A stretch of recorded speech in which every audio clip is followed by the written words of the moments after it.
magulo ang kwento, ang haba-haba. Matagal kasi ako hindi nag-live. So, ayan, sinulit-sulit natin. Kasi walang pasok. Nag-declare si Mayora, pero umaaraw. Charis. So, shout out din sa mga affected po ng bagyong Uwan.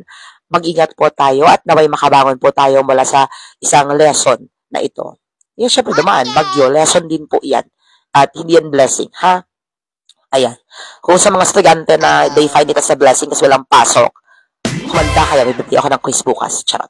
Long quiz. Ayan. Mga aral ng bagyong Uwan. Charis. So, ito na. Itutuloy natin. So, nung 2021 na nga, nung pandemic, 2020, I'd say, nag-check ako ng email kasi I was trying to apply for virtual assistant position or job sa home base or any tutorial, blah, blah, blah, online, ganon. Kinebes. So, kita ko yung email. So, parang, ping, nag-ano siya sa akin, nagparamdam. Sabi ko, sige na nga, mag-email lang ako. Tapos naalala ko yung sinabi nung girla doon sa Poloowa. Sabi nga niya, ma'am, try mo mag-apply. Apply ka na. Ganyan. Kasi teacher ka. So yun, nag-apply ako. So nag-give luck ako ng mga scan copies ng aking mga documents. Ganon. So, yun na. Pupunta na tayo sa 5th question. 5th na ba o 4th? Basta ganon. 5th question. Frequently asked questions. So, paano nga mag-apply? Ano-ano ang mga documents na kailangan kong i-ready?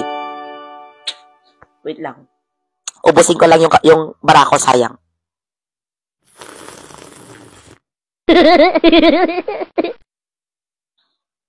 Huwag na yung ilalim niya. Kasi hindi siya nasala. Parang yung mga tao sa paligid mo, minsan hindi mo sinasala. Basta nakikisama ka lang. Charis!